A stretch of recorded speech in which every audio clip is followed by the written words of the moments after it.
l'idée de ce webinaire, c'est un petit peu de vous préparer à la reprise. Donc là, on n'est plus jamais près de cette reprise. Donc cette reprise, elle va être certainement progressive. Et puis, on va ressentir les effets de ce Covid-19 et de cette période de confinement pendant de nombreuses semaines sûrement après. C'est important de prendre conscience qu'il y a pas mal de changements de paradigme et de comportement du consommateur qui vont vous obliger à revoir un certain nombre d'éléments de votre stratégie marketing et communication. Et c'est sur ce sujet-là qu'on va parler aujourd'hui. Du coup, alors, parmi les intervenants, donc, du coup, il y a la collab, donc, dont je suis la fondatrice et dans laquelle je suis aussi meneur de projet freelance. Donc, c'est un collectif de freelance experts en marketing communication spécialisé dans le digital. Olivia est une de ces freelance membres. Elle va se présenter juste par la suite. On est à peu près aujourd'hui 60 freelance à travailler quotidiennement ensemble sur 3 villes, Toulouse, Paris et Barcelone. Donc, on fait aussi le pont entre la France et l'Espagne. Et puis, on a plus de 400 profils qui ont été quand même référencés et sélectionnés, prêts à intervenir sur vos projets. Et on intervient sur toute la chaîne, de la stratégie marketing et communication, en passant par la communication digitale, la partie créa, design et tout ce qui est site web et data. Voilà. Donc, voilà, moi, je me suis présentée rapidement. Je suis multi-entrepreneur. Je suis digital addict. Je suis aussi très à l'écoute des marchés et très analytique. J'accompagne à la fois des clients start-up, mais aussi je vais aujourd'hui jusqu'au grand compte. Voilà, sur des projets essentiellement de lancement à forte innovation ou en tout cas à fort enjeu marketing. Je laisse Olivia se présenter peut-être de son côté. Plaisir. Bonjour à tous, donc moi je suis Olivia, je suis consultante en communication digitale et ma spécialité donc c'est tout ce qui est partie média. Donc je travaille avec les annonceurs, avec des agences médias en direct pour mettre en place des stratégies médias auprès des clients et ça peut toucher des leviers comme Google Ads, Bing Ads, du display, de l'affiliation ou encore les réseaux sociaux. Et effectivement, je travaille en collaboration avec la Collab depuis maintenant 2 ans.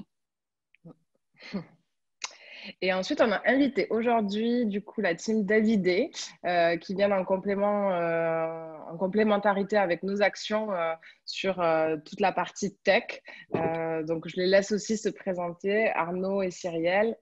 Ça marche. Bonjour à tous. Alors, moi, c'est Arnaud. Je suis le cofondateur de Davidé, créé il y a 3 ans maintenant, que Cyrielle va vous présenter un petit peu juste après. On est spécialiste dans le développement de solutions digitales, apps, sites web et autres. Voilà, 3 ans d'existence. Moi, pour ma partie, je suis expert sur l'UX design. Mon associé, lui, est développeur. Donc, on est un dev, un designer associés ensemble. Et c'est important pour la petite histoire. Vous allez comprendre tout ça lors de la présentation. Et j'accompagne Arnaud aujourd'hui, Laura et Olivia aussi. Donc, je suis Cyrielle, business développeur chez Davidé. Et moi, je m'occupe surtout de la partie développement commercial et de la mise en relation avec l'écosystème, puisque nous sommes implantés, nous aussi, dans plusieurs villes, et notamment Marseille et Toulouse. Voilà. Donc, je vais vous présenter rapidement Davidé avant de relaisser la parole à Laura et qu'on puisse rentrer enfin dans le vif du sujet. Donc, je vais compléter ce qu'a dit Arnaud. On est spécialisé dans la conception et le développement de solutions technologiques, donc apps, sites web, IoT, réalité augmentée, réalité virtuelle. Comme je vous le disais, on est implanté à Toulouse et Marseille. On a 2 activités bien distinctes que je vais vous présenter aujourd'hui rapidement. La première, c'est le lieu de conception et de réalisation des projets tech, qu'on a appelé la développerie, où fabrique chaque jour nos 30 makers, développeurs et designers qui développent les idées. Donc, on fait beaucoup de solutions tech dans n'importe quel type secteur d'activité, e-santé, sport, mode, écologie et plein d'autres secteurs. On est là pour vous aider à développer vos idées, à faire la conception graphique, design, UI, UX des applications, refond design et faire toute la partie de développement technique aussi derrière, donc la partie coding avec plein de technos qu'on peut maîtriser. Et la deuxième activité que l'on a développée plus récemment, c'est la Davidé Academy pour permettre tout simplement aux porteurs de projets ou à nos clients, PME, start-up, etc., qui se retrouvent un peu seuls et qui ont du mal à recruter développeurs à sourcer le bon profil et les prochains techs que l'on forme en interne chez nous pendant 9 mois de manière intensive sur leur projet pour qu'en plus ils puissent être assez indépendants et vraiment formés côté terrain pour rejoindre la structure de nos clients et les aider vraiment à trouver leur prochaine pépite tech. Voilà pour la présentation un peu rapide d'Evidé.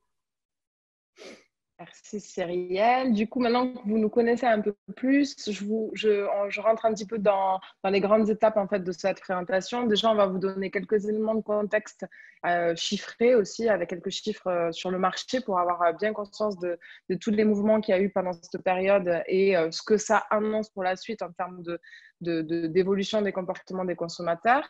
Se fixer les bons objectifs pour avoir le bon plan d'action pour la reprise. Vous devez adapter absolument votre stratégie à ces bouleversements. C'est aussi une bonne période pour analyser un petit peu le comportement de vos concurrents. On va voir aussi un petit peu comment vous avez peut-être géré votre communication de crise et surtout comment vous allez continuer à la gérer puisque la sortie du confinement ne veut pas dire la fin de la communication de crise. Il faut justement continuer à accompagner un petit peu cette communication pour rassurer.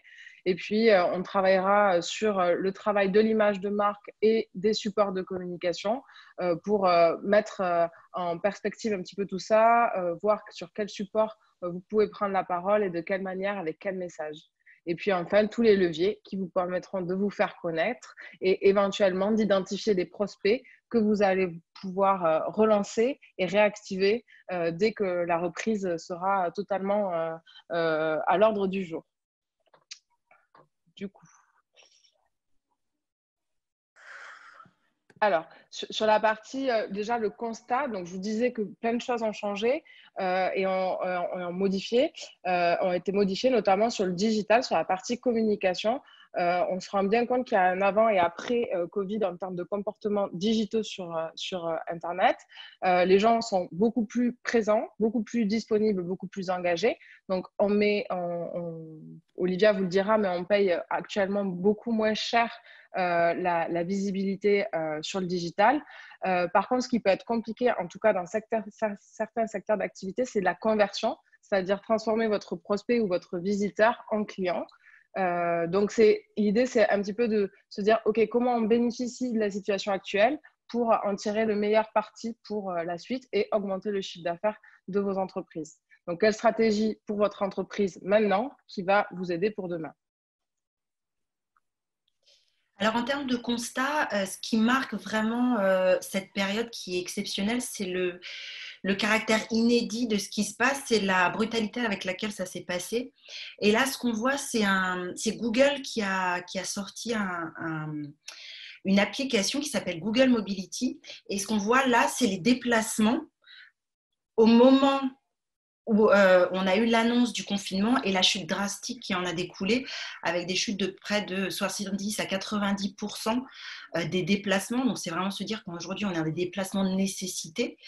Et le fait qu'on ait cette brutalité dans le changement de situation va aussi modifier le comportement des consommateurs aujourd'hui dans leur consommation habituelle. Donc, par rapport aux magasins de proximité, ils ne vont pas beaucoup plus loin, et aussi dans leur consommation du digital. Et ce qui va nous amener à 3 différents changements. C'est juste la slide d'après. Le premier changement, en fin de compte, c'est d'abord les thématiques. Sur le digital, on a quand même des thématiques qui sont assez linéaires ou des surpondérations qu'on peut voir sur certains domaines en fonction des profils. Mais là, de manière générique, on a quand même 5 grosses thématiques qui ressortent beaucoup sur le digital, avec la toute première qui va être l'actualité, avec le plus gros pourcentage de consultations sur cette thématique. Et puis après, on va avoir tout ce qui va tourner autour de la maison. Avec les recettes de cuisine, les jeux vidéo, les programmes TV ou encore les cours de cuisine. Et toutes les autres thématiques, en tout cas il y a encore, je dirais, 10 jours, puisqu'on a quand même eu l'annonce, on commence à avoir quelques modifications de comportement. On était vraiment axés sur ce type de thématiques. Le deuxième point, ça va être les pics de connexion. En digital, pareil, on a toujours des pics de connexion qu'on va trouver très tôt le matin, très tard le soir ou même le midi. Et là, ils vont être exacerbés où on va avoir vraiment des surpondérations sur ces pics de connexion. Donc, en semaine, de 7h à 10h et après 21h.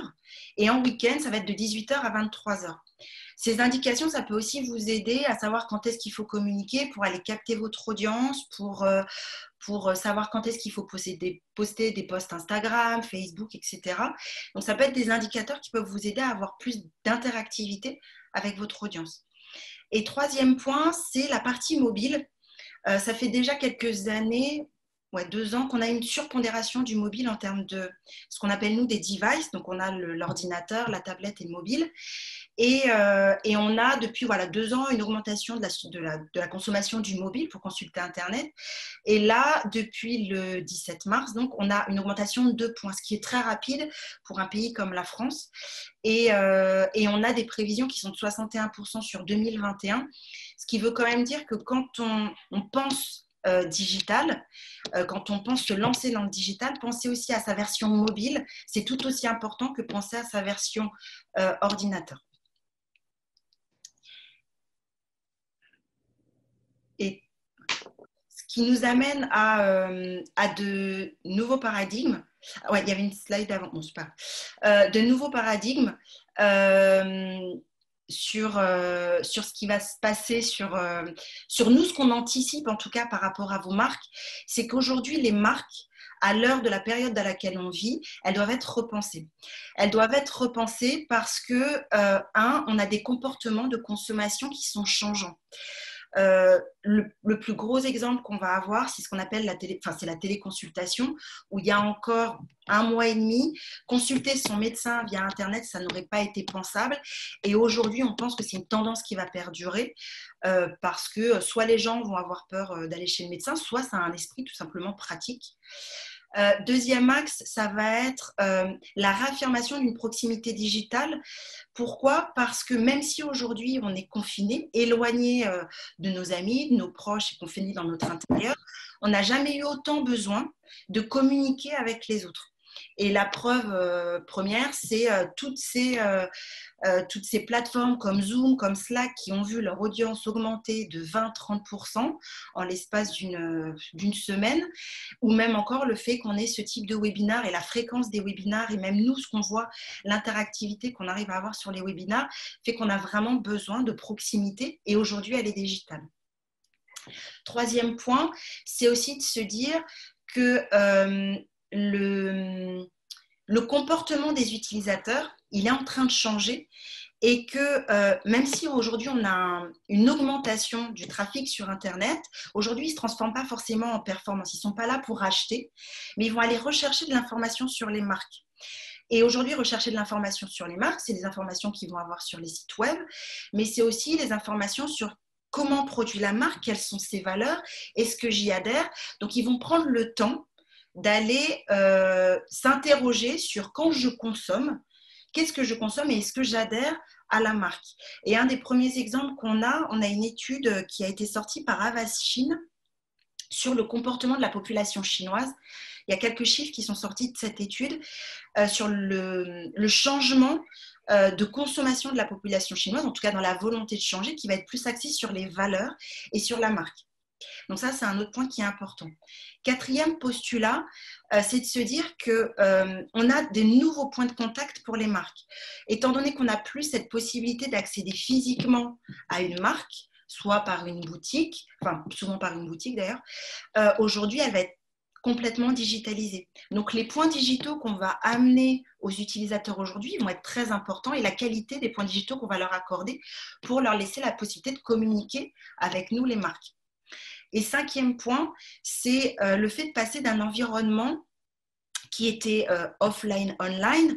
Alors online, parce qu'on avait toute la partie digitale avec les sites web et tous les canaux qu'on peut utiliser comme Instagram, Facebook, etc. Et les canaux offline, comme ce qui peut être la télé, l'affichage, la radio, qui permettent de communiquer un peu différemment. Sauf qu'aujourd'hui, même si la télé, la radio, là, l'affichage, on n'a plus les boutiques, on passe d'une relation client qui va être 100% online. C'est-à-dire que du moment où la personne va rentrer en communication avec votre marque, tout va se passer en digital. Donc, ce qui va être important, c'est qu'à chaque point que vous allez avoir avec vos clients, de la notoriété, ce qu'on appelle la notoriété, la considération, l'achat, la fidélisation, aujourd'hui, elle va être online. Donc, les différents médias digitaux ou même leviers digitaux vont vous aider à créer cette relation et renforcer cette relation avec vos clients. Je te ramène sur les slides que j'ai loupés parce que c'était quand même très intéressant. Alors, sur cette partie-là, on voulait vous présenter quelques chiffres sur l'évolution qu'on a sur Internet. Aujourd'hui, nous, ce qu'on voit, c'est qu'on a plus 16% du trafic sur Internet, ce qui est pour un pays occidental énorme. Par contre, nous, ce qu'on voit, enfin dans les chiffres qu'on voit, c'est que cette audience, elle est présente. Par contre, elle est plus volatile. Elle va passer un petit peu moins de temps sur votre site. On constate moins 8% au global. Et le volume de pages vues, il va être de moins 13%. Donc, vous allez avoir plus de gens qui vont arriver sur votre site. Vous allez augmenter votre trafic sur votre site. Par contre, il va être plus volatile. Il va arriver et s'il ne trouve pas l'information qu'il souhaite, il va repartir. Donc, ça va être important de travailler aussi cet aspect, capturer l'audience avec une info qui va l'intéresser. Et sur la partie e-commerce, alors là, on a deux chiffres qui sont presque opposés, c'est-à-dire qu'on a un volume de conversion qui augmente, on a plus 9%, qui est quand même énorme, et on a un taux de conversion qui est le rapport entre le volume de visiteurs qui arrivent sur votre site et de conversion, qui lui est en baisse, qui va être lié justement à ce dont on parlait tout à l'heure, la volatilité qu'on peut avoir sur cette audience qui va chercher de l'information, mais qui ne va pas, pour le moment en tout cas, convertir. Il y a juste une petite nuance quand même à avoir par rapport à ces chiffres, c'est qu'on a de grandes disparités. On a des secteurs qui fonctionnent très bien, comme la grande distribution et les secteurs tech. Pour exemple, il y a un site qui est d'ailleurs de la région qui s'appelle Aurore Market, qui voit de très beaux chiffres en termes d'évolution, de consommation et de conversion sur son site, donc de la grande distribution, ou encore le secteur de la tech avec des sites comme la Fnac qui ont vu des grosses évolutions parce que les gens ont sauté sur les imprimantes au moment où le confinement a été annoncé. Et à l'inverse, on va avoir des sites comme la mode qui voient leurs chiffres complètement baisser en termes de conversion et de taux de conversion. Et une exception, qui est la cosmétique, qui a vu son niveau de conversion augmenter et son volume de visiteurs se stabiliser. Donc, on a comme ça quelques secteurs qui peuvent être attirer quelques exceptions. Ce qui nous amène à trois constats au niveau des tendances. C'est de se dire que, avec une telle augmentation de trafic, vos internautes, ils sont présents, quel que soit leur âge, quel que soit leur sexe, quelle que soit leur habitation. Ils sont disponibles pour vos messages, que ce soit de la notoriété sur vos valeurs, mais aussi vos messages publicitaires. Ils vont prendre le temps de les regarder et ils vont être gourmands en contenu. Donc, tout ce que vous allez leur amener comme contenu qui va les divertir, qui va les intéresser, peuvent être les valeurs de votre marque, ils vont s'y intéresser. Deuxième axe, comme le disait Laura, c'est les coûts de trafic. Nous, on l'a vu sur Google Ads les 2-3 premières semaines. On a eu une baisse des CPC, ce qui a amené à augmenter le trafic sur les sites Internet avec lesquels on travaille. Donc ça, c'est un point intéressant. Donc aujourd'hui, on a des coûts d'entrée qui sont plus bas parce qu'on a des annonceurs qui se sont soit retirés, soit baissé leurs revenus. Là aussi, la tendance qu'on va avoir, c'est que je pense qu'il faut être quand même assez rapide parce que le déconfinement il va être annoncé, enfin il est annoncé, soit il va être progressif, mais on pense aussi que ces annonceurs, ils vont revenir sur le marché. Et troisième point, c'est de se dire que la situation actuelle, elle va impliquer un message qui ne va pas être orienté performance parce que l'audience, elle n'est pas prête à ça, mais elle va être plus orientée vers votre marque et vos valeurs. Du coup, ça nous amène du coup, vous voyez tous ces changements de paradigme, d'influence qui sont très statistiques. Hein, c'est une réalité objective qu'on observe et on a une vraie mutation des changements des consommateurs. Donc, vous ne pouvez pas rester sur des stratégies que vous aviez avant le confinement dans votre communication. Cela vous oblige vraiment à évoluer et pour développer une certaine faculté d'adaptation et de résilience. Donc, sur le plan d'action, l'enjeu de cette période, c'était de réussir sa communication de crise.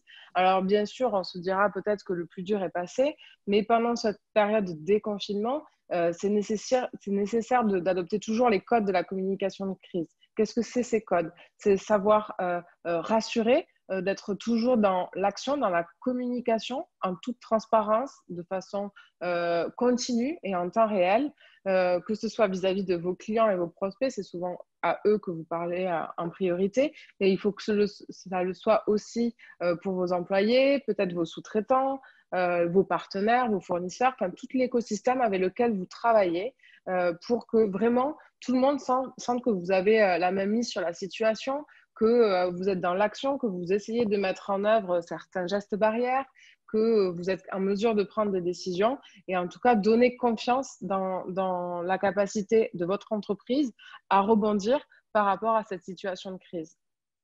Ensuite, c'est une fois que ce challenge de communication de crise a été mis en œuvre, on va dire en fil conducteur, c'est intéressant du coup de travailler plus en profondeur sa notoriété, du fait des coûts qui sont assez faibles à l'heure actuelle, mais qui vont petit à petit continuer à augmenter. De travailler aussi sur des sujets de fond, avoir une vision à long terme.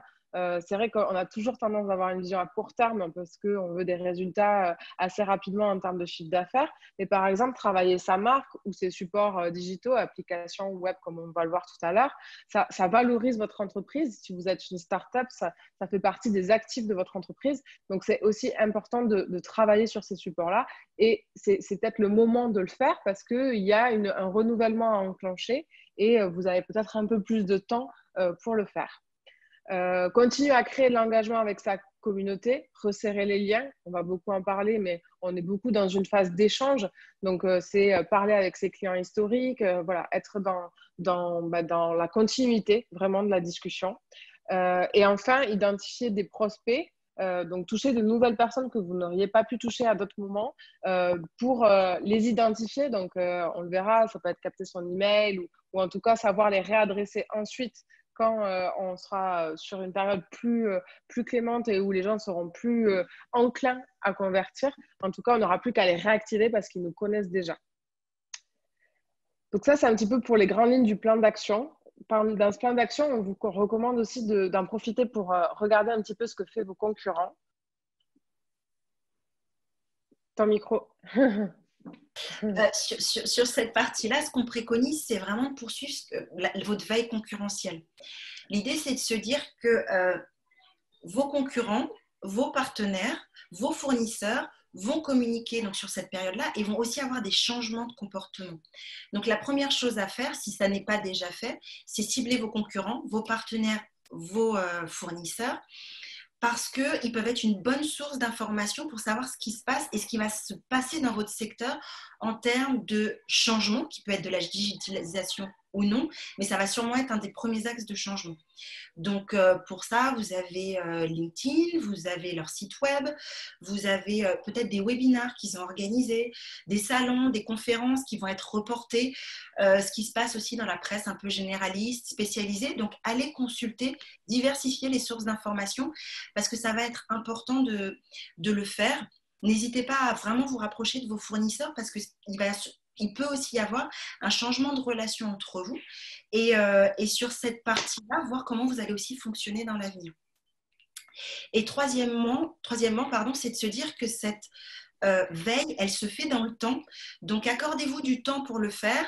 Là, vous avez plus de temps, donc c'est aussi vous donner une fréquence qui peut être trimestrielle, mensuelle, hebdomadaire, voire journalière, suivant votre secteur d'activité.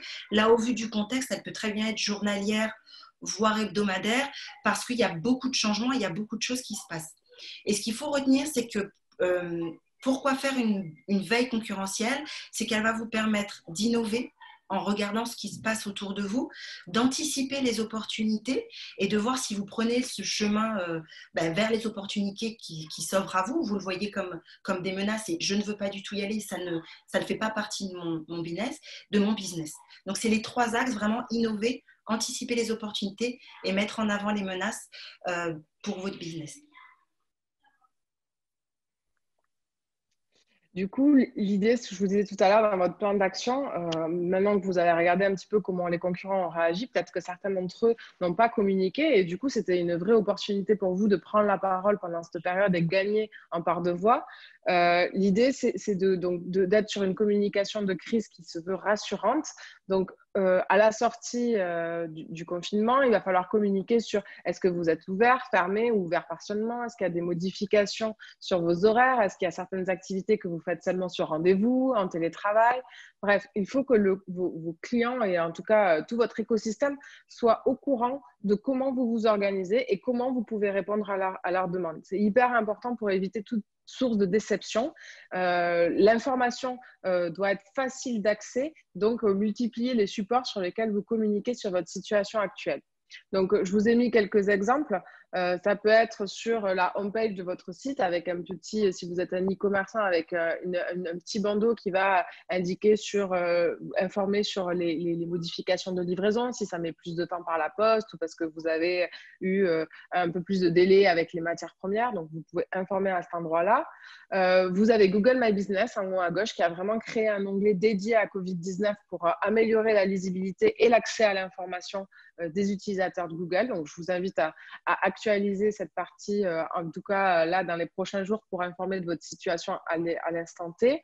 Vous pouvez faire des stories qui vont être épinglées, par exemple, sur votre profil pour informer aussi de votre situation Covid à l'instant T. Vous pouvez changer vos photos de couverture des réseaux sociaux. C'est un élément qu'on voit bien quand on arrive sur une page. Donc, c'est facile de donner en tout cas la visibilité à votre message. Là, par exemple, c'est des showrooms Bulltop pour lesquels on travaille avec Olivia qui ont fait le choix en fait donc, ils ont fermé leur showroom parce que c'est du physique en général, mais ils restent ouverts et continuent à travailler en télétravail. Donc, c'est un vrai changement d'habitude pour eux, mais aussi pour leurs clients. Donc, c'est important pour leurs clients de savoir qu'ils sont ouverts et qu'ils continuent à concevoir des cuisines, même à distance. Dans les autres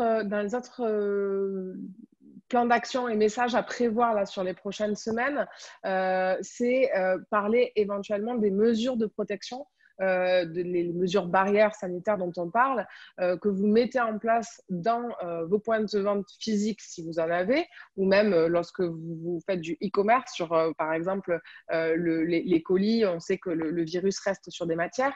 Donc, qu'est-ce que vous mettez en place? Rassurez, montrez que vous ne restez pas les mains et les bras croisés et que vous êtes dans l'action. Donc, avec des communications sur les réseaux sociaux, avec des emailing dédiés aussi, ça peut être bien. Par exemple, ça peut être dans vos signatures d'email. Voilà, il y a plein d'endroits sur lesquels vous pouvez communiquer sur ce que vous mettez en place et qui va rassurer votre client et qui va lui donner envie de commander.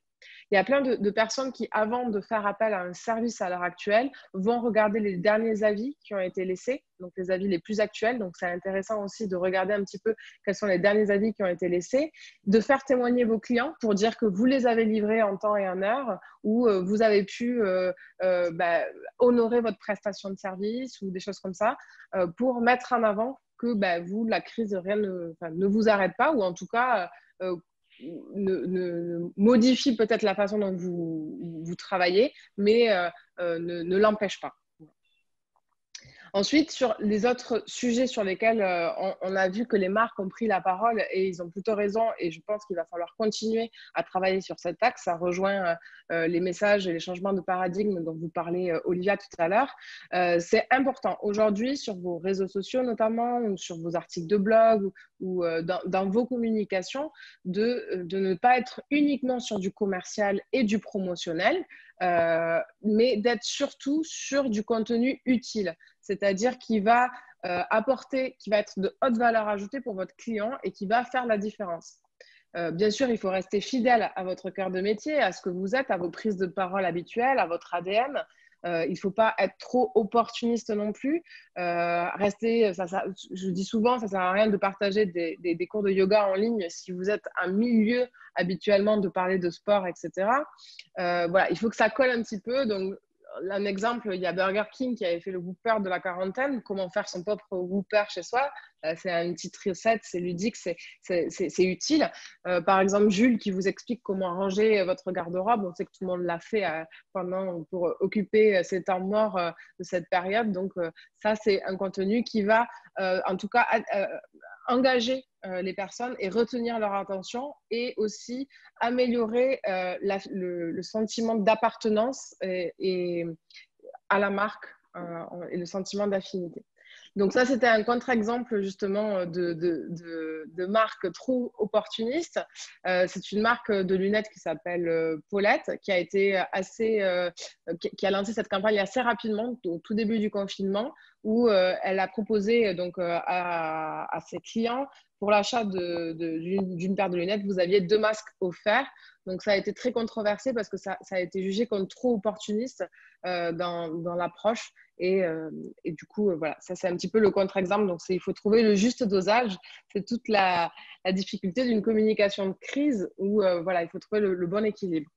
Enfin, dernière action pour vous aider à créer des messages qui vont continuer à perdurer et qui vont créer toujours de l'engagement, ça va être du contenu qu'on appelle plus affinitaire, émotionnel.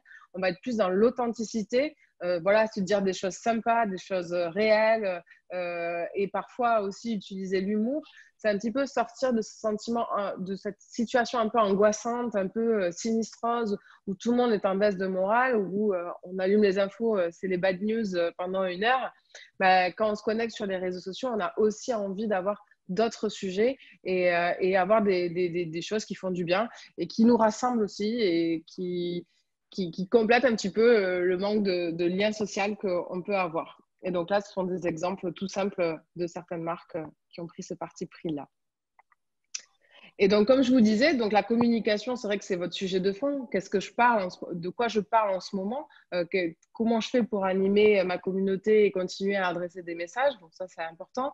D'un autre côté, il y a toute une idée de travail de fond sur qui vous êtes, votre marque, vos produits, etc. Donc vraiment marketing, on va dire.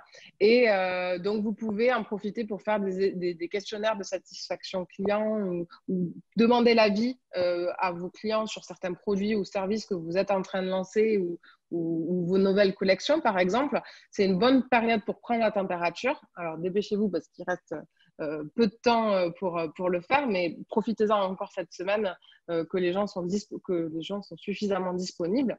Ensuite, vous pouvez aussi mettre en marche votre travail sur votre image de marque.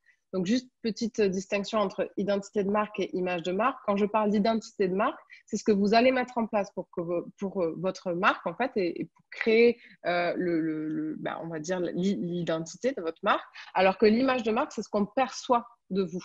Donc, il peut y avoir un décalage entre ce que vous voulez et ce que vous percevez.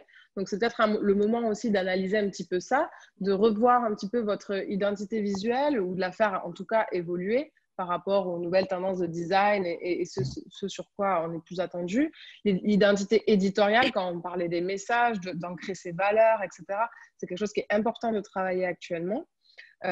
Auditer aussi ces supports de communication parce que vous pouvez des fois avoir une super charte graphique et identité visuelle, mais finalement, si elle n'est pas bien appliquée sur tous vos supports, ça peut perdre en cohérence, perdre en mémorisation. Et du coup, c'est peut-être le moment de refondre certains supports. On va en parler un peu plus avec Arnaud tout à l'heure, notamment sur la partie site internet et applications mobiles. Et enfin, vous pouvez aussi auditer tous les leviers web marketing.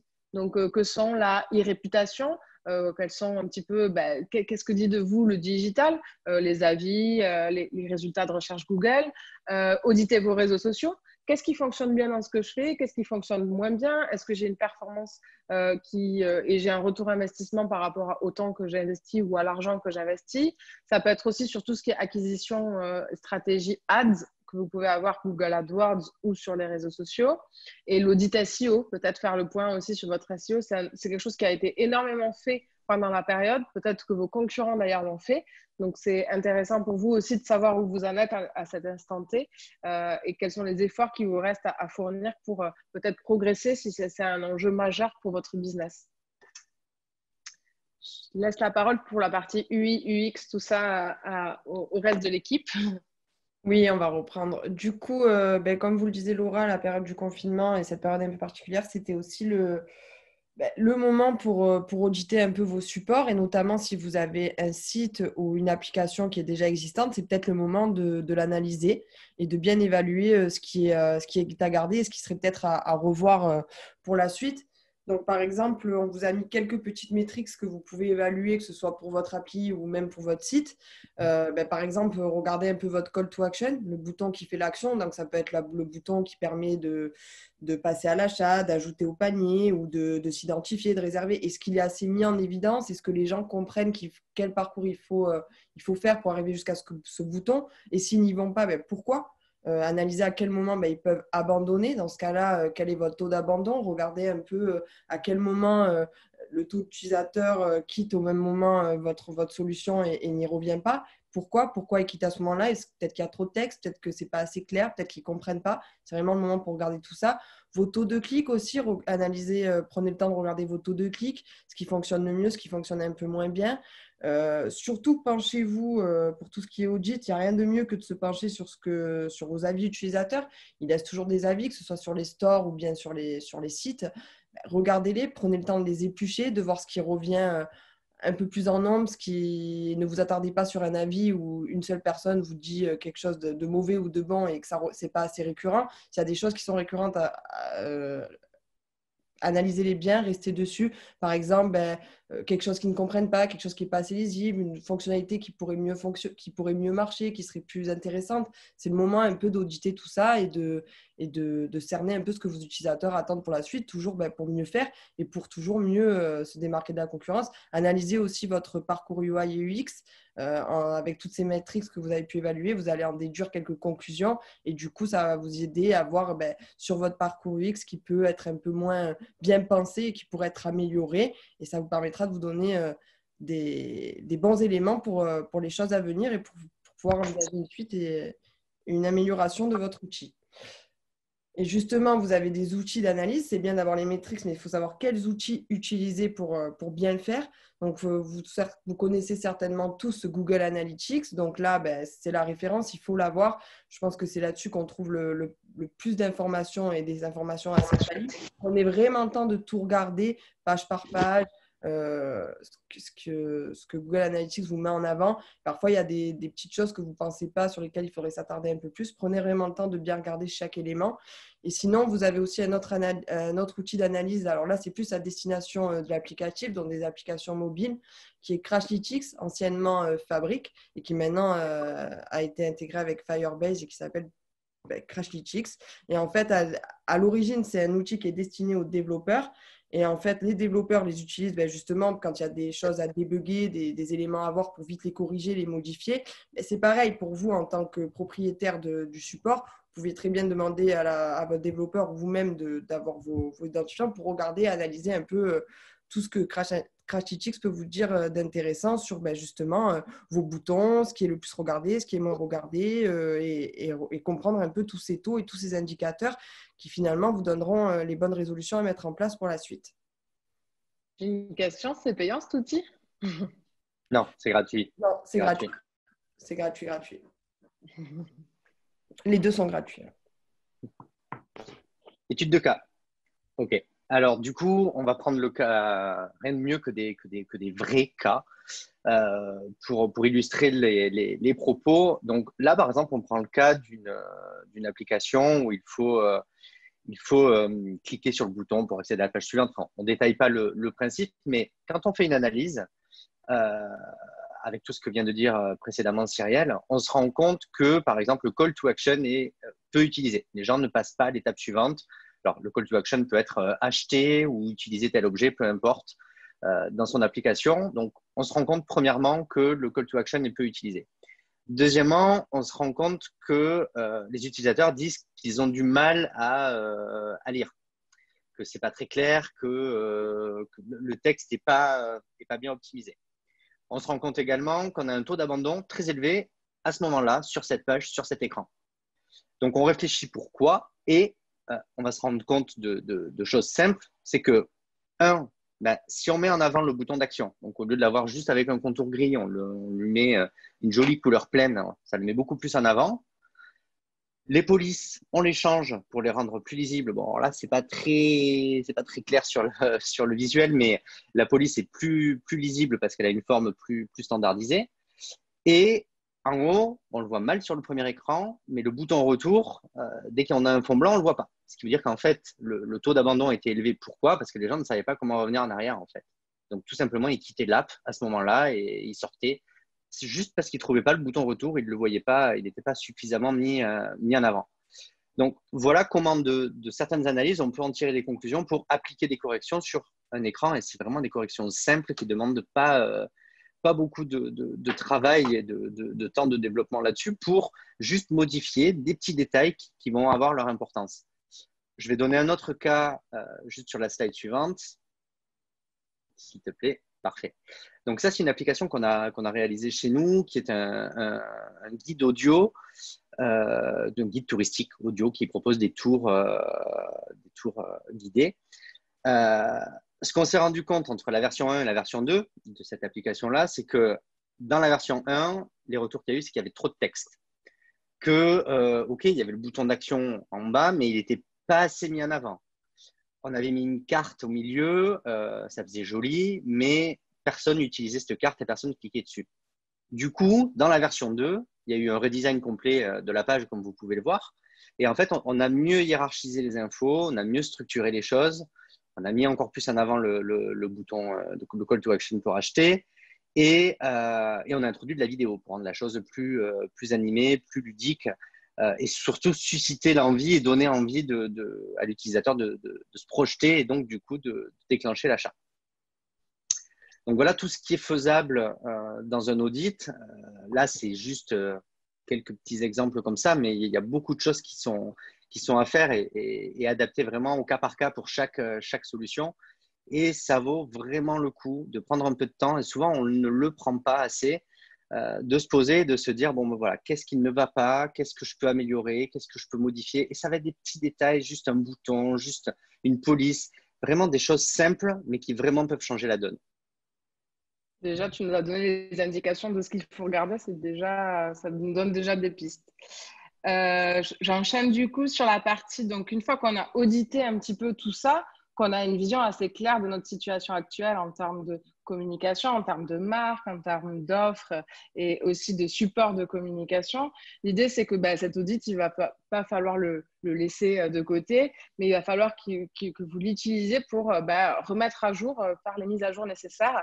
Alors, ça peut être carrément une refonte, hein, ou ça peut être aussi une création, parce que cet audit va vous montrer qu'il y a quelque chose que vous n'avez pas fait, pas activé et qui peut avoir de l'intérêt. Vous avez un site internet, par exemple, qui a 80% de trafic qui vient de mobile. C'est peut-être l'occasion d'investir dans une application mobile que vous n'aviez pas. Donc, ces audits vont vous éclairer un petit peu sur tout ça. Et ensuite, vous allez travailler donc, votre création ou votre refonte d'identité graphique, la plateforme de marque. Donc là, c'est toute la partie éditoriale, le discours de marque. C'est quelque chose qu'on fait beaucoup aujourd'hui en ce moment parce qu'on se rend compte que, on va dire, une identité de marque sans fond, sans message, ça a très peu d'impact en fait pour la communication. On peut plus se permettre de communiquer avec rien et d'être une coquille vide, on va dire. Et donc, du coup, les marques aujourd'hui vraiment travaillent le fond de leur message et ce qu'on appelle leur discours de marque. De la même façon, on travaille énormément la stratégie éditoriale des réseaux sociaux. Je vous ai donné des pistes de qu'est-ce qu'on dit actuellement, de quoi on parle actuellement en termes de messages de façon générique par rapport à ce Covid-19. Mais c'est important, vous, en travail de fond, de savoir quels sont les messages que vous avez envie de communiquer, quels sont les contenus que vous avez envie de publier.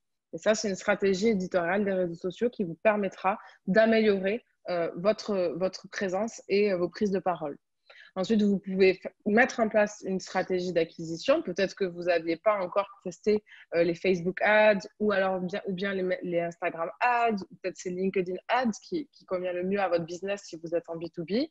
Donc, c'est peut-être le moment de voir si ces leviers peuvent être intéressants pour votre activité. De même pour AdWords, le search ou le display, l'un ou l'autre, voire les deux.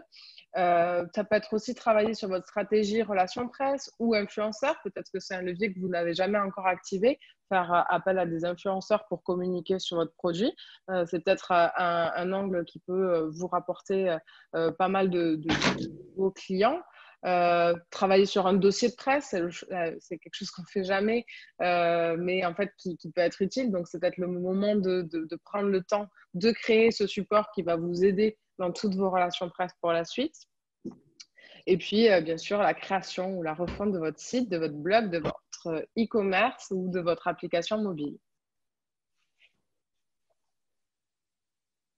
Je te relaisse la parole, Arnaud ou Cyrielle. Ça y est, j'ai pris le relais.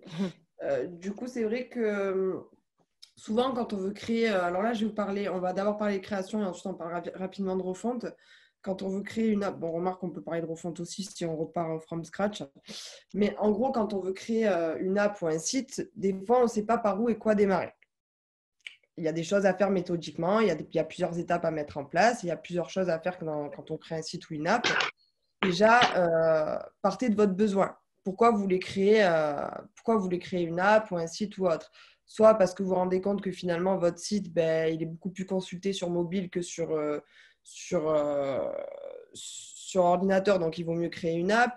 Vous vous êtes rendu compte qu'il y avait une solution que vous souhaiteriez développer qui n'est pas existante et vous voulez la faire vous-même.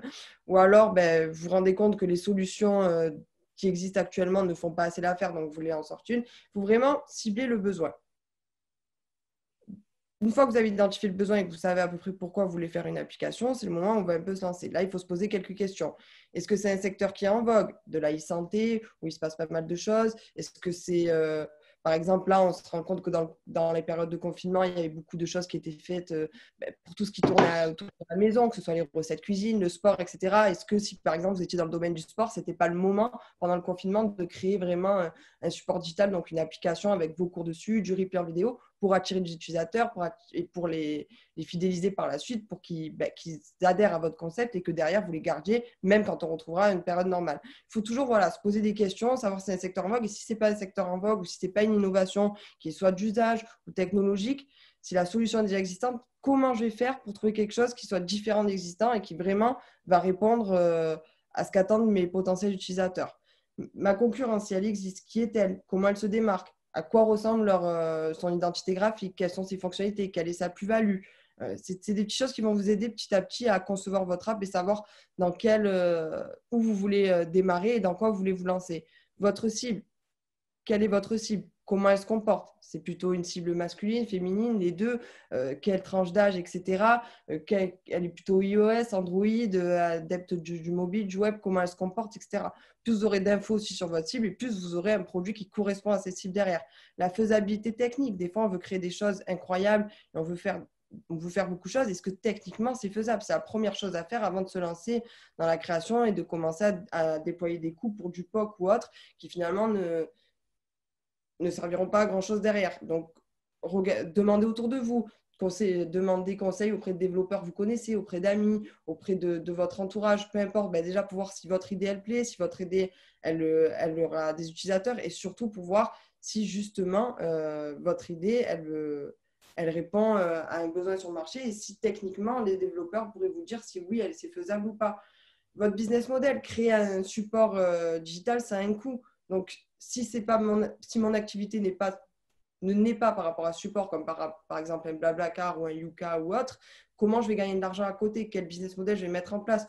C'est rare de trouver le bon tout de suite. Il y a plein de structures qui ont changé de business model en cours de route. C'est très rare de le trouver tout de suite, mais il faut avoir des solutions de repli. Si jamais le premier qu'on met en place n'est pas le bon, pour pas connaître l'échec tout de suite ou autre. Il y a plein de petites choses comme ça auxquelles il faut penser, des questions auxquelles il faut répondre pour bien structurer avant de se lancer vraiment dans l'aventure de créer une appli ou un site. Ma V, à quoi elle va ressembler? Et là, c'est là où on va se poser d'autres questions et qu'on va vraiment poser les étapes. Donc, Laura, tu peux passer à la slide suivante si tu veux. Parfait. Donc, généralement, quand on crée une app ou une solution digitale, il faut faire les choses méthodiquement. Tout dépend après dans quel secteur vous êtes ou autre, mais généralement, il vaut mieux faire les choses méthodiquement et garder en tête qu'il y a un go-to-market. Il faut arriver à arriver sur le marché assez rapidement et justement mettre toutes les chances de votre côté pour atteindre ce go-to-market assez rapidement. Donc, si vous avez des amis autour de vous, si vous avez des structures que vous connaissez, rapprochez-vous d'elles pour savoir si justement vous avez une bonne idée. Ne perdez pas de temps à faire des maquettes tout seul dans votre coin qui ne seront inexploitables derrière. Faites juste un premier jet sur une feuille blanche et ensuite allez voir directement un professionnel, soit de votre entourage ou que vous connaissez, pour qu'il puisse vous maqueter, ou une structure, un prestataire, peu importe, pour qu'il puisse ensuite vous faire la version finale, le design final, s'en rapprocher le plus, etc. Faites ensemble que le design, la technique bossent ensemble, parce qu'on peut dessiner des choses incroyables et finalement qui techniquement derrière ne sont pas exploitables et pas intégrables et qui ne ressembleront pas du tout, une fois la version sortie, à ce qui avait été dessiné au début. Donc faites travailler ensemble pour limiter les allers-retours et limiter les déceptions derrière, de passer de passer du temps inutile à dessiner des choses qui derrière ne seront pas exploitables. Pensez à votre expérience utilisateur, surtout si vous êtes sur un secteur qui a beaucoup de concurrence, où il y a déjà beaucoup de solutions existantes. Qu'est-ce que vous allez apporter de nouveau? Comment faire en sorte que vous vous démarquiez? Ça sera sûrement par l'expérience utilisateur, par quelque chose qui va donner envie à quelqu'un de rejoindre votre plateforme et de ne plus en sortir. Parce qu'il aura trouvé son compte, parce qu'il aura trouvé son info rapidement, parce qu'il aimera votre service client, parce qu'il aimera vos fonctionnalités, peu importe. Mais travaillez bien cette expérience utilisateur. Si vous avez un petit budget, parce que c'est comme construire une maison. Quand on conçoit un app ou un site, ça dépend du sujet, ça dépend du domaine dans lequel on veut être. Ça peut aller de 5 000 jusqu'à 150 000 euros. Donc, pareil, faites pas des choses qui sont éloignées de votre budget. Et si vous n'avez pas le budget, sachez que vous pouvez aller en chercher quelque part. Donc, essayez de savoir où aller le chercher. Répartissez vos coûts pour pas que ça vous coûte trop cher au début. Faites une version assez minimale au début. Et au début, de toute façon, il faut vraiment se concentrer sur une seule chose, c'est votre go-to-market et sur votre fonctionnalité clé. Trouver la fonctionnalité clé qui va faire en sorte… Au début, le souci, c'est qu'on veut tout mettre. On veut le produit le mieux marketé possible, le plus beau possible, avec le plus de fonctionnalités possible. C'est le meilleur moyen un peu de perdre vos utilisateurs. Donc, concentrez-vous sur cette fameuse fonctionnalité qui fait que votre produit doit exister et qui va plaire. Et concentrez-vous dessus pour qu'elle réunisse toutes les chances de faire de votre concept quelque chose qui va plaire. Et surtout, testez-le. Entre chaque étape, n'attendez pas d'avoir le produit le plus abouti, fini. N'attendez pas 1 an, n'attendez pas 9 mois. Allez le tester dès que vous pouvez avec des premiers jets, des premiers bouts de code, des premiers designs, etc. Pour avoir des retours sur votre idée, des premières pistes de réflexion et pour l'améliorer sans arrêt. Et en même temps, en parallèle qu'il soit sur le marché, continuer de l'améliorer. Alors, du coup, on va reprendre un exemple, la même application que ce qu'on a vu tout à l'heure, puisque c'est un de nos clients. Et donc, rien de mieux qu'un vrai cas pour en parler. En fait, quand ce client est venu nous voir, donc il n'avait strictement rien à part son idée au départ. Donc, c'était en 2018. Et au début, il avait pensé à plein de choses. Alors, évidemment, son application, c'était de vendre des circuits touristiques avec un guide audio. Ça, c'était la base. Et puis, il voulait au départ ouvrir toutes les capitales d'Europe, donc avoir un contenu extrêmement riche. Il voulait aussi une fonctionnalité de partage d'audio à plusieurs, donc lancer l'audio sur un téléphone qui du coup irait le dupliquer sur tous les autres téléphones autour. Pouvoir avoir plein de photos, plein de vidéos, avoir des thématiques dans ses circuits. Enfin, il avait des tas et des tas et des tas d'idées. Si son produit était parti comme ça d'entrée de jeu avec toutes ces idées-là, il aurait dépensé énormément d'argent, il aurait mis beaucoup de temps à avoir son produit sans aller tester le marché. Comme disait Cyrielle, le go-to-market, il faut le garder vraiment en tête et y aller le plus rapidement possible. Sa fonctionnalité de base, c'était de vendre des circuits touristiques en guide audio. Donc ça, c'est la fonctionnalité clé. On part sur ça et c'est avec ça qu'on va gagner de l'argent. Pas besoin d'aller avoir toute l'Europe entière. Déjà, testons son concept sur 2-3 villes. Donc, il a commencé par Paris, Londres et Rome. Je crois qu'il n'a même pas encore ouvert Rome. Donc, déjà, on commence sur peu de contenu pour tester. Prendre les avis de ses utilisateurs et penser, justement, c'est très bien d'avoir plein d'idées. Et on a tous plein d'idées dès qu'on veut lancer son business. Il faut savoir les structurer et se dire, bon, je pars sur ça. Si ça ne marche pas, je pourrais bifurquer avec ça. Dans ma version 1, si ça fonctionne, je lance la version 2 avec ça. Et puis, il faut toujours avoir du contenu comme ça qui enrichit sa solution dans le temps. C'est hyper important déjà pour captiver les utilisateurs qui tout le temps auront des nouveautés. Et en plus de ça, ça permet également de répartir le budget sur 1 an, 2 ans, 3 ans, la durée de son business. Donc, ce client-là, en fait, il est parti sur la vente de circuits dès le départ, sur juste 2-3 villes. Et donc là, dans sa V2 qu'il a sorti 1 an et demi plus tard, après avoir eu des retours de ses utilisateurs, alors en effet, classer ses circuits par thématique, c'était quelque chose qui était demandé, donc il l'a intégré dans sa version 2. Par contre, le partage d'audio à plusieurs, même pour l'instant, c'est pas fait et ça c'est peut-être dans les plans pour une V3, mais peut-être que ça ne sera jamais fait en fait. Donc, il faut vraiment se concentrer au départ sur la clé, le principal, le strict minimum pour pouvoir tester le marché et gagner de l'argent au départ. Et une fois que la machine est lancée, petit à petit, ça roule et on peut rajouter tout ce qu'on veut. Voilà. Tu l'as déjà un petit peu évoqué, peut-être? Comment? Pardon, non, on allait juste conclure sur création et refonte. En gros, quand vous créez une solution tech, un seul objectif, gardez en tête un peu votre go-to-market pour aller vite apporter votre solution auprès de vos utilisateurs et savoir si ça leur plaît et apporter des modifications dans le temps. Il faut savoir que le digital et la tech vont très vite, donc impossible de prédire l'avenir et quelle concurrence va arriver, quelle technologie va arriver et va un peu tout bouleverser. Donc, essayez d'anticiper ça, de faire la veille au maximum. Nous, on conseille toujours qu'il faut bien préparer le socle technique. Pareil, choisissez bien les technos que vous allez mettre dans votre solution. Pourquoi celle-ci et pas une autre? On parle maintenant de solutions natives, de solutions hybrides. Essayez de comprendre ce que c'est, quelles sont les différences pour mieux maîtriser et être au plus proche de votre solution. Votre seul objectif, c'est toujours un seul mot d'ordre, c'est le go-to-market, y aller le plus vite pour obtenir rapidement des utilisateurs et pour tester votre marché et faire évoluer votre produit en fonction des retours et en fonction de la cadence qui en suivra derrière. Et de votre budget aussi. Et surtout de votre budget. Pardon. Vas-y. Du coup, c'est Olivia qui reprend sur les différents leviers. Sur la partie communication, au-delà de cette partie UX, UI et de toutes les actions dont on a parlé, l'idée ici, c'était de se dire que vous avez des leviers médias qui vont pouvoir vous aider à communiquer sur vos marques, sur vos valeurs. Et on vous les a séparés en deux parties. On a ce qu'on appelle les médias organiques et les médias payants. Les médias organiques, c'est ce qui va vous aider à construire votre notoriété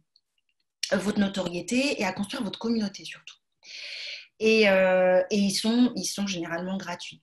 Donc ici, on vous présente un panel de leviers.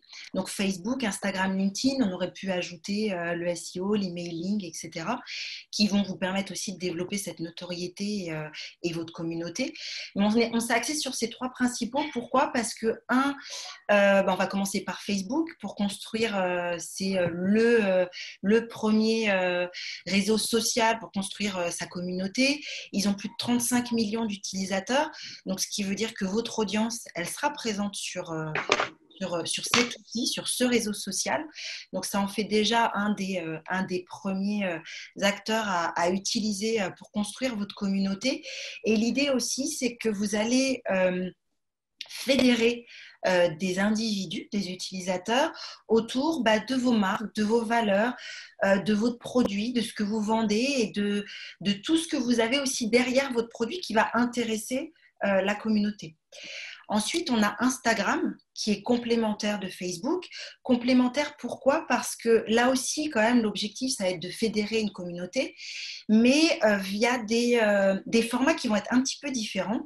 Ça peut être de la vidéo, ça peut être des images, mais c'est surtout ce que vous allez partager avec eux. Nous, on appelle ça des courts moments de vie. Qui vont être la vie de votre entreprise, la vie de votre produit, de l'évolution de votre produit ou votre service. Et vous allez leur apporter ça de manière différente.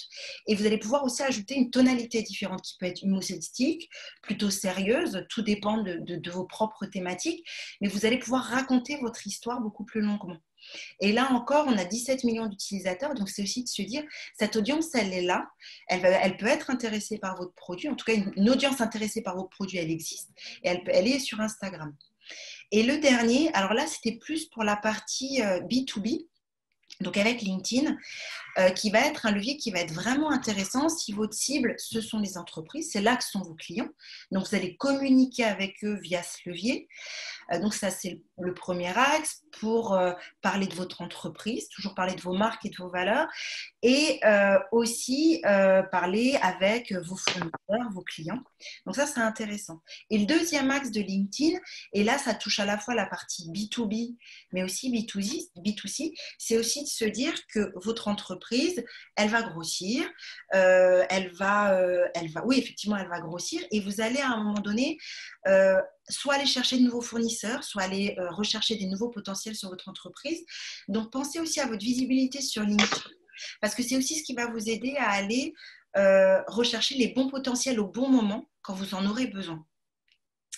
Après, bon, on a la partie SEO, là, on ne s'y est pas attardé, mais c'est aussi des axes que vous pouvez utiliser sur la partie médias organiques. Et sur la partie payante, alors là, on va être sur une relation client relation client-prospect qui va être un peu différente. On est sur des leviers, ce que nous, on appelle intentionniste et héroïste. Pourquoi ? Parce que là où vous allez être à ce moment-là, où vous allez parler avec votre audience, vous êtes avec une audience qui connaît déjà soit votre marque, qui connaît vos concurrents, donc qui va souhaiter les comparer, soit elle est déjà dans une perspective d'achat, donc quand elle va cliquer, elle va avoir besoin d'être rassurée.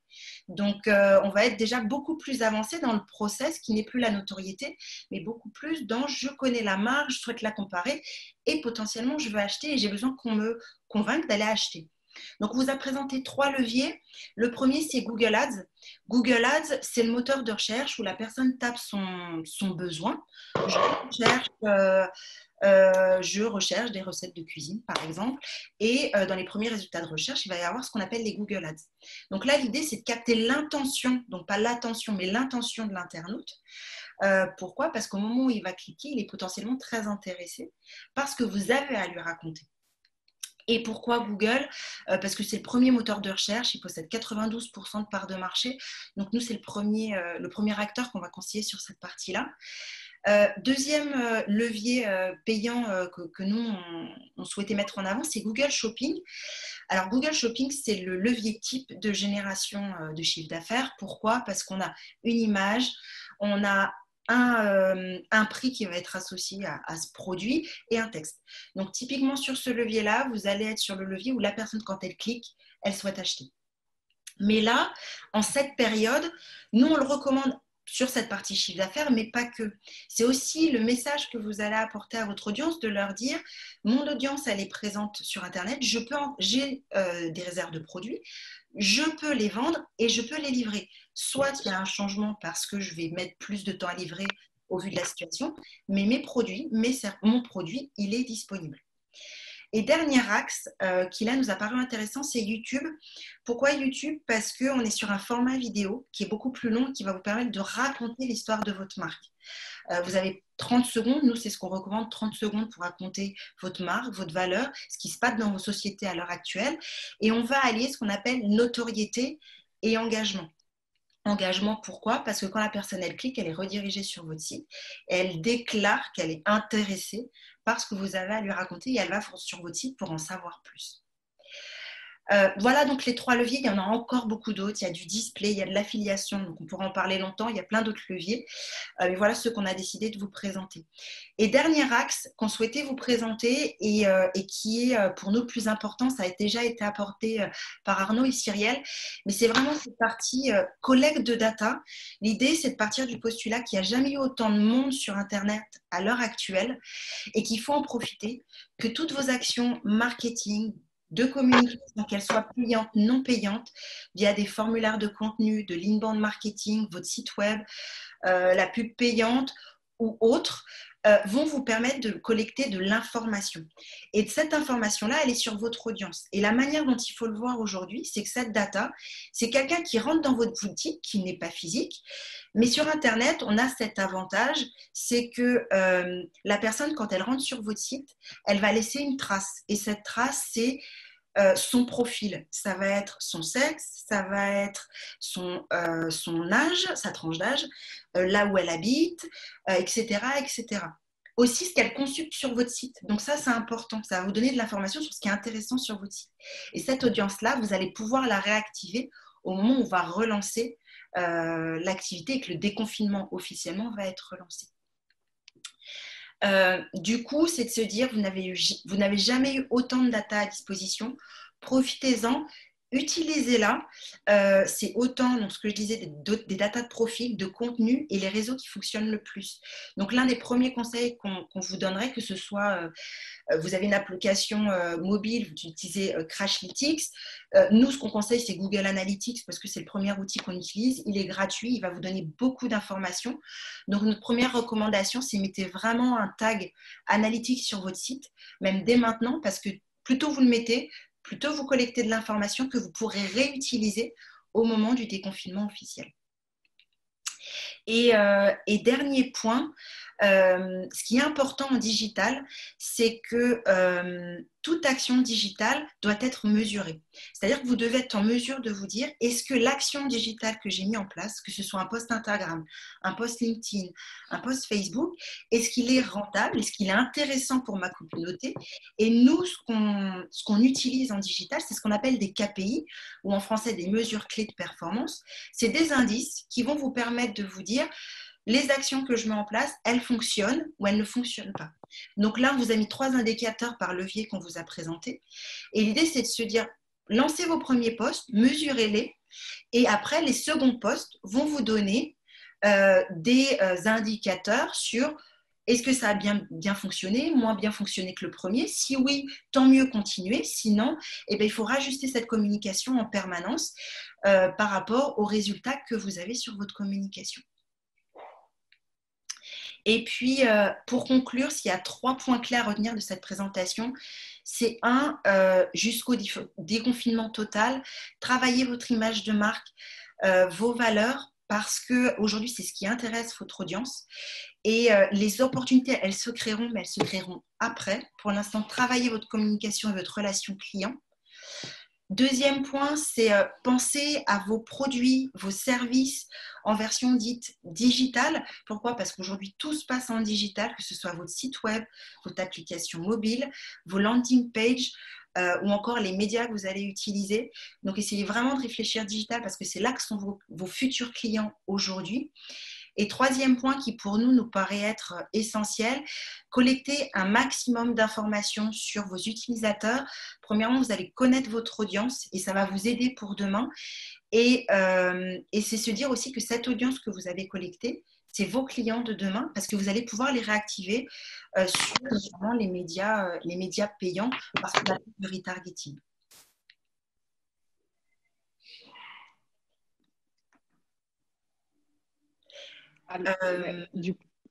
Du coup, vous n'avez pas forcément eu trop de questions là pendant l'intervention. Il nous reste une petite partie avec un autre business case. Est-ce qu'il y a des points sur lesquels déjà vous voulez revenir en termes de notions? Quelqu'un a demandé tout à l'heure, en effet, est-ce que la partie web responsive sous-entendu, je pense, ne serait pas suffisant plutôt que passer à une application mobile. Alors, moi, je suis assez d'accord avec Arnaud sur une expérience que j'ai. J'ai créé une plateforme de location de piscine entre particuliers qui s'appelle louerinpiscine.com. On a 80% du trafic qui provient de mobile. Pour autant, on a fait en step 1 en termes d'investissement, on a vraiment axé sur avoir un site web 100% responsive et sur lequel la navigation pouvait se faire 100% depuis Safari ou sur Google, sur ceux qui sont sur Android. Mais voilà, ça reste quand même un axe de réflexion de lancer l'application mobile pour ce type de business parce que ça peut être quand même assez intéressant et un levier important pour pouvoir envoyer des notifications, pour relancer et pour améliorer quand même l'expérience client directement. C'est ça, je rebondis juste sur ce que tu dis. Enfin, je pense qu'on est sur la même longueur d'onde. C'est que au final, pour ton cas, pour cette application-là, dans un premier temps, il n'y a pas besoin. Enfin, on arrive à avoir du client en ayant juste un site web, qui serait responsive. Par contre, dès qu'on va vouloir pouvoir faire de la relance via des notifications, alors la notification, c'est encore sujet à débat. C'est-à-dire que si on en met trop, ça peut. Maintenant, en plus, on peut les désactiver très facilement. C'est plus comme avant non plus. On ne peut pas trop jouer là-dessus. Mais en effet, la notification peut être quelque chose. Et ensuite, il faut vraiment avoir l'utilité du mobile, c'est-à-dire que si on va avoir, je dis n'importe quoi, des capteurs dans les piscines qui remontent en temps réel les températures, par exemple, et qu'on veut choisir sa piscine pour sa température, voilà, là, on a l'intérêt d'une application mobile qui pourra collecter ces données-là.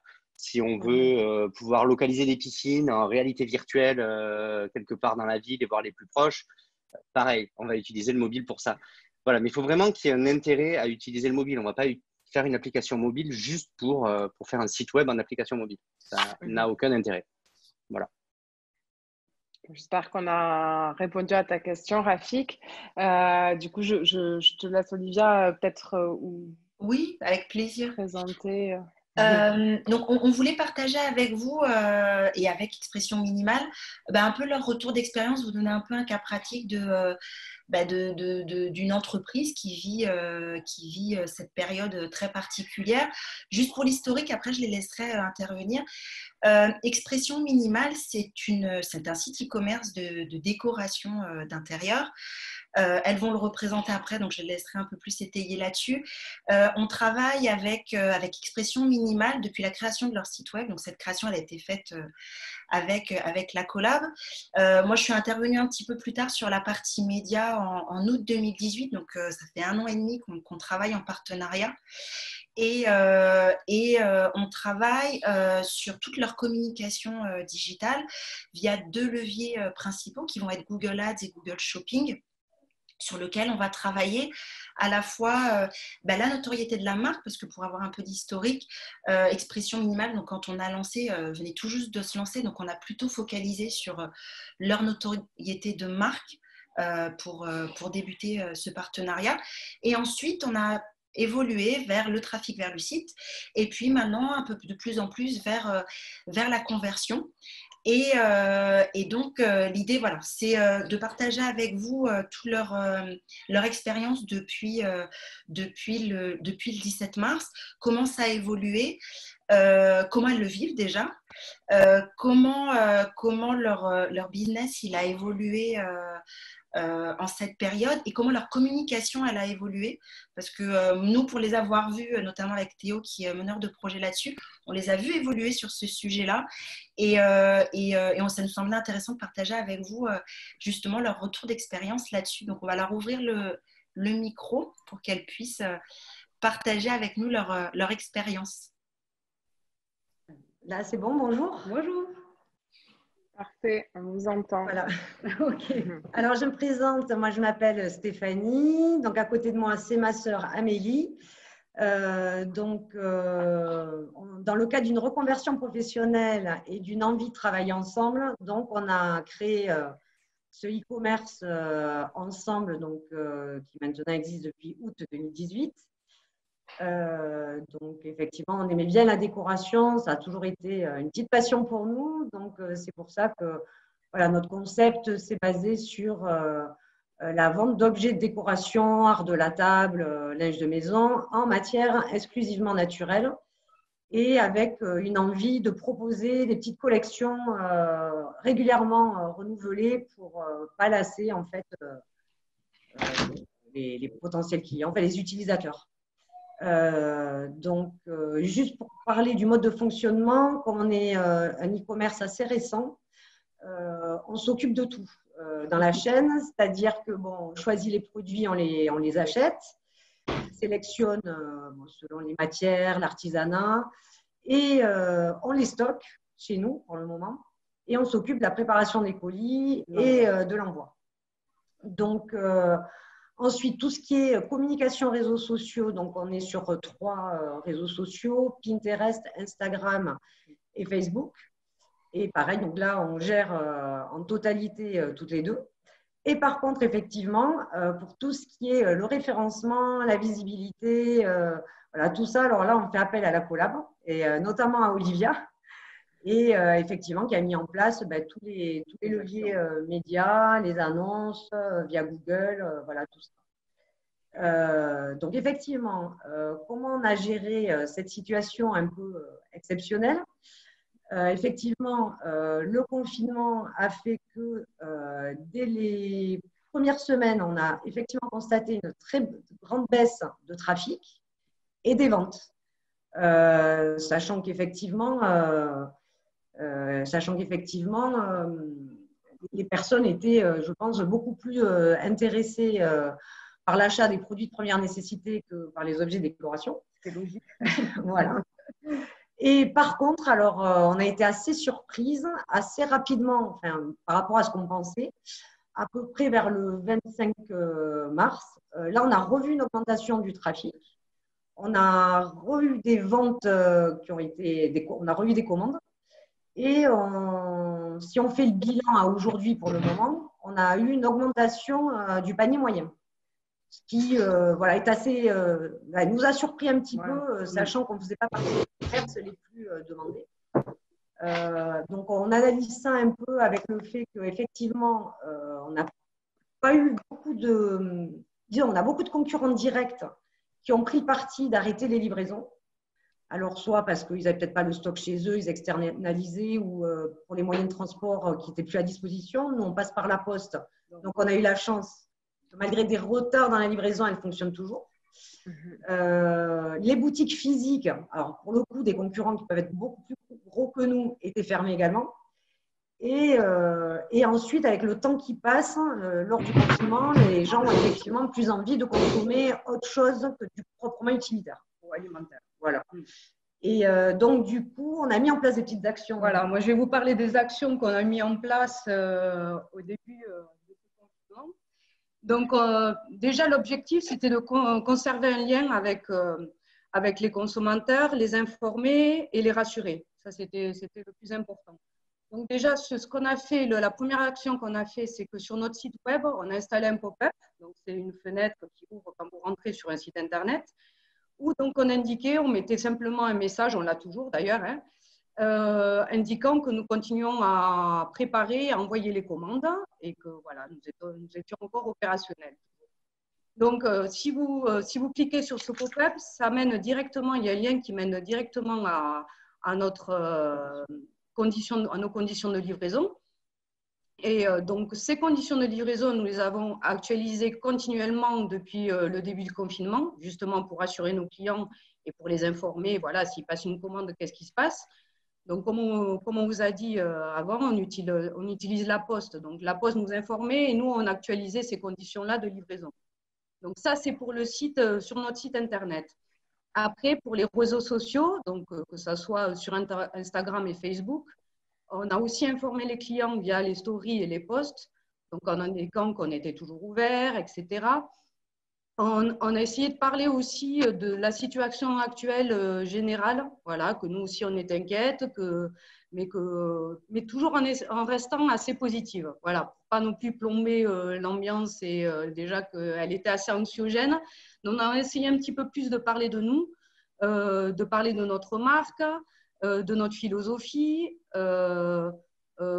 Et puis aussi, ce qu'on a changé pas mal, c'est qu'on a évité de trop de parler de nos produits.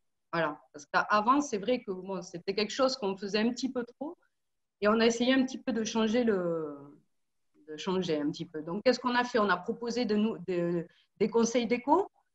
On a proposé aussi, des planches d'inspiration, voilà. Entre autres, des petites planches d'inspiration, alors par pièce ou par ambiance. Voilà, on a décidé de parler plus de notre secteur d'activité, c'est-à-dire qu'est-ce qui est tendance en ce moment, qu'est-ce qui se fait dans la déco, pour quelle pièce, pour quelle ambiance, etc. Donc, ça, on a développé un petit peu ça aussi.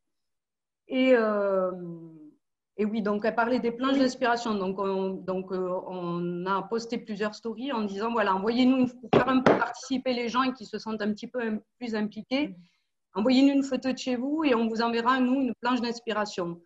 Donc, ça nous permet aussi de connaître un petit peu mieux nos followers, voir quel goût ils aiment un petit peu plus, qu'est-ce qu'ils ont chez eux, qu'est-ce qu'on pourrait leur proposer, de connaître un peu plus la personnalité, voilà, des gens qui nous suivent.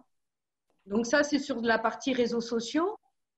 Et après, on a fait sur Google My Business, ce que vous parliez avant justement. Donc, nous, on a actualisé notre fiche aussi. en marquant que donc on était toujours ouvert. On a mis aussi un post indiquant que voilà, nous préparons toujours les commandes, que toujours disponible. Ça, c'est sur Google My Business. Sur Google Shopping et Google AdWords, ça, c'est avec Olivia. On a continué nos annonces. Elle a continué avec les mots-clés et les annonces Google. On n'a pas changé notre budget. On est resté sur un autre budget classique. Et après, en ce qui concerne plus particulièrement les gens qui nous ont passé des commandes, nous, on a l'habitude de mettre toujours une petite carte manuscrite en remerciant les gens pour leur achat sur notre site, etc. Et on a mis à chaque fois personnalisé un petit peu par rapport à la situation actuelle en disant prenez soin de vous, etc. Voilà, on a rajouté ça dans nos petites cartes de remerciement. Les actions qu'on a mis en place pour l'instant. Voilà. Mais globalement, on a essayé de changer notre communication, voilà, de parler plus de la situation, de notre ressenti en général que sur les produits particulièrement. Donc ça a été… Un peu les indications, en effet, que je montrais des exemples au début, ça recoupe un petit peu sur ça. Et voilà. Tout à l'heure, vous disiez que vous aviez du coup eu dans un second temps une augmentation donc, du panier moyen. Et vous avez aussi eu une augmentation du trafic et des conversions. Est-ce que c'est tout le chiffre d'affaires en fait qui a augmenté Alors, effectivement, finalement, vous aviez eu moins d'acheteurs, mais plus cher. Non, on a eu plus d'acheteurs et plus de… Et on a eu des paniers plus importants. Donc oui. Okay. Et ils venaient d'où ces acheteurs? Alors, essentiellement en France. Nous, on va en Europe après, mais ils venaient essentiellement de France. Oui, parce que déjà, par rapport à l'expédition de nos colis à l'étranger, déjà, c'était beaucoup plus difficile déjà. Et on n'a pas assez développé non plus ce côté-là. Donc, on vend principalement en France. Et ça a été les gens de… la région vers, il y a eu la région lyonnaise, oui, il y a eu un peu de la tout, Corse. Oui, il y a eu un peu de tout. Ok. Voilà. Après, ce qui est intéressant dans la manière dont on travaille avec expression minimale, c'est aussi et je pense que c'est aussi pour les autres annonceurs qui sont présents ici, c'est aussi la capacité à être réactive. Elles ont été très réactives de suite. Enfin, la page Google My Business, elle a été changée. Dans la journée, de mémoire ou le lendemain, ça a été très rapide. Les annonces Google Ads, on les a changées très rapidement. Et la notion de personnalisation, parce que ça, c'est un point qui est important, c'est vraiment parler d'adaptabilité et de personnalisation. Et ça a été fait très rapidement et décliné très rapidement. Et je pense que c'est aussi cette partie-là qui a pu permettre aussi de toucher votre audience et de maintenir justement ce niveau de vente. Et il y a un autre point aussi, c'est aussi de se dire que après, tous les qui sont présents n'ont peut-être pas d'entreprise, mais ce qu'il faut comprendre, c'est aussi qu'Expression Minimale, c'est une entreprise qui est 100% digitale. Donc, elles étaient déjà en plus prêtes vous étiez déjà prête sur ces leviers-là.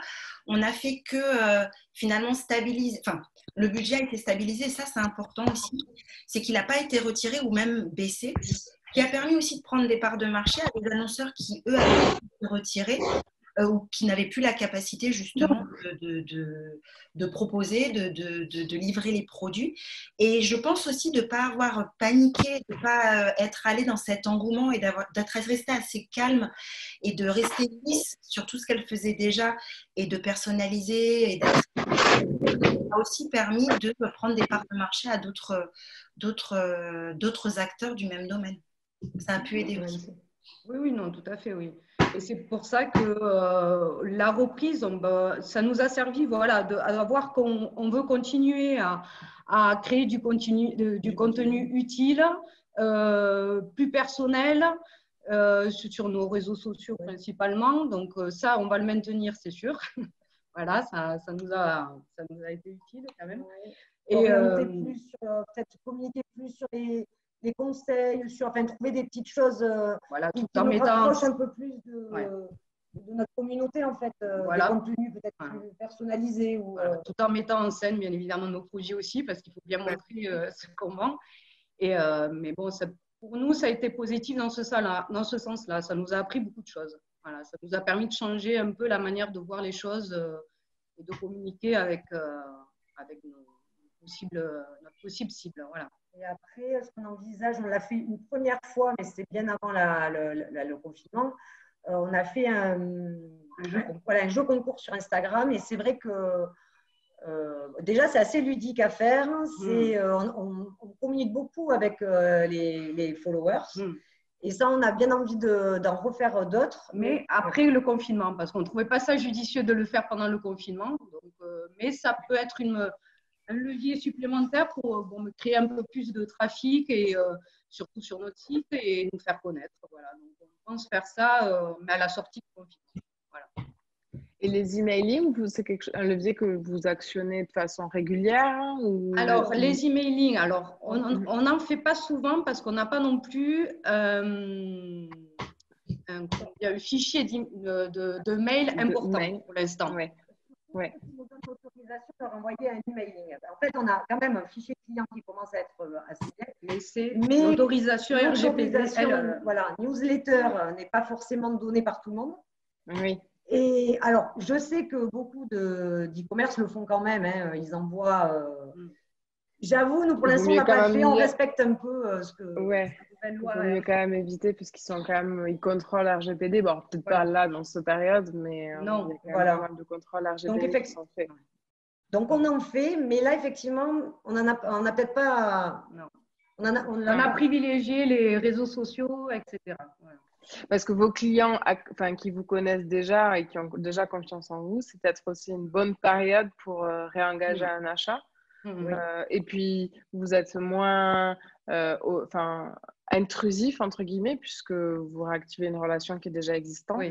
Donc, ça peut être intéressant aussi à actionner. Il y a beaucoup d'idées, beaucoup de choses à faire. Oui, je me doute. Et après, toi, Olivia, il y avait une slide statistique, je sais pas, sur la partie Google Shopping. Du coup, il y a eu plus de transformation. Alors, justement, c'est ce qui est intéressant sur la partie levier média, c'est que chaque levier média ne réagit pas du tout de la même manière. C'est-à-dire que sur du Google Ads, par exemple, on a vu les CPC baisser. Donc, on a eu plus de trafic sur cette partie-là. Par contre, sur Google Shopping, alors il y a plusieurs facteurs là-dessus. Il a pu y avoir un transvasement des budgets de Google Ads vers Google Shopping ou autres leviers vers Google Shopping, mais les CPC, par contre, ont beaucoup augmenté. Ils ont beaucoup augmenté, soit par une hausse de la concurrence, mais aussi par le fait qu'Amazon a stoppé les livraisons. Donc, les gens sont plus allés sur Google Shopping, et ça a fait monter les enchères, puisqu'on est sur des systèmes d'enchères. Donc ça peut être un effet, et suivant les leviers, on n'a pas la même chose. Par contre, les augmentations de ventes se sont faites sur Google Shopping et pas sur Google Ads. Donc c'est ça qui est intéressant. Donc finalement, ils sont peut-être moins enclins à transformer, mais quand ils y vont, ça va assez vite, et ils vont utiliser les bons leviers pour convertir. Ça, c'est le premier point. Après, nous, ce qu'on a vu, c'est les taux de clics qui ont augmenté, donc l'intérêt des internautes qui étaient intéressés par le contenu. Donc ça, c'était vraiment intéressant. Et comme l'ont dit Amélie et Stéphanie, c'est le panier moyen qui a augmenté, et on a eu un taux de conversion qui a augmenté. Donc au global, malgré la situation qui est quand même anxiogène, ça a été quand même quelque chose d'assez...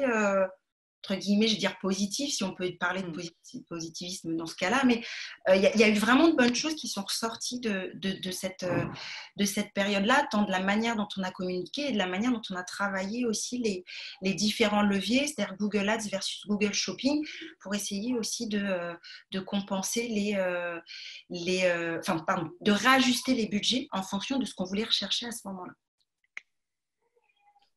Super. Si certains d'entre vous veulent poser des questions, n'hésitez pas à ouvrir votre micro. Je pense que vous pouvez le faire vous-même. Ou si vous souhaitez nous partager votre expérience ou une question que vous avez sur votre situation actuelle.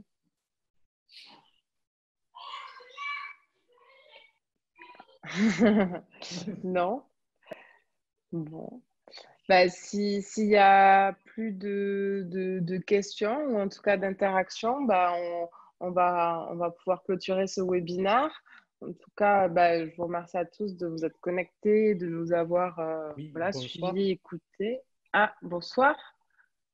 Oui, non, c'était juste parce que parfois on a tendance à à faire des remarques ou quoi, mais on oublie de dire quand les choses sont très bien. Et j'ai trouvé que c'était vraiment l'excellence qui avait été atteinte ce soir. Ça m'a beaucoup plu. J'ai même pas vu le temps passer. C'est vraiment du très bon travail. Oh, bah, c'est très, très Merci gentil. beaucoup. Excellent. Merci, merci. Ben, en tout cas, enfin, voilà, on a essayé d'apporter un petit peu ce qu'on sait et vous donner quelques pistes pour en faire quelque chose. Je Et vois en tout qu'il y en a cas, qui pour... partagent mon avis sur la discussion. C'est vrai que c'était vraiment très bien. Ok. Ben, merci beaucoup. Ça nous fait très, très plaisir.